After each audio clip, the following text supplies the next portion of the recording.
बहुत दिन पहले अप्रैल में एगो हम गाना आप सबके दिखाई अपना देख ली गौले बनी गाना हमार एगो बहुत ही एगो गायक बनन आप सबके देखी दिखाई बम सलाई ऐसे लोग कैसे लोग देखावत है ना आप सब देख ली यही सलाई के खोखा हो गौले बनी हमें 25 मई के ये गाना है आ एगो गायक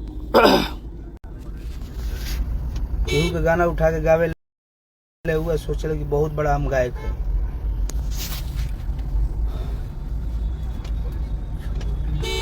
चोरी करे के आदत हो गई बा मगर ई कुल ना करे के चाहे अपन मैटर गावा ना भाई चोरा के कहिए ले चल नईखे में मिला त मांग ला हमरा से फोन करता तारा के दे देती हम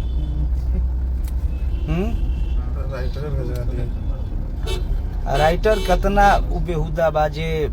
आप दूसरा के गाना के अपन नाम लोग डाल देता।